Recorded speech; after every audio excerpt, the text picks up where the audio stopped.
Hello বন্ধুরা, এখন আছি দি বান্দরবন পরবর্তী জেলা। আচ্ছা আই এম সরি বাবা, পরবর্তী জেলা নয়, হ্যাঁ। পার্বতী জেলা। আরে আই ফরিও নাই, আই চট্টগ্রাম জেলা তো আজি নতুন আইছে, তালা ফরিও না করে মুখস্থ হই না।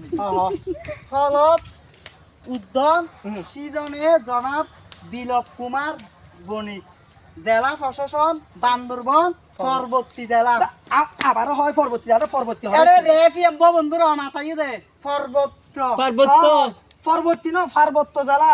পার্বত্য তো তুই জফালা ইয়ান লেফ এমবো তো বন্ধুরা লাভিয়া হল ভুল হল করি। আর 19 আগস্ট 2016 খ্রিস্টাব্দ ব্যাগ দিন ধরা আছে মানে আয় ইয়ান সাই ইয়া তুই বান্দরবন আর বান্দরবন যারা আছে ইতার তোর হবো দেখতে বাল ইয়ানাতে বান্দরবন পার্বতী জেলা। পার্বতী জেলা পরবর্তী নয় কি বান্দরবন পার্বতী জেলা। মেঘলা আসি দিয়া না পার্বতী জেলা মেঘলা আর আসি একলা একলা মাই বসারা জেলা। আচ্ছা কি আছে দি একলা একলা আছে একলা একলা মাই বসারা। আয় আরে প্লাস্টিকের মাই বসা না পকিলে দাও তুই পয়সা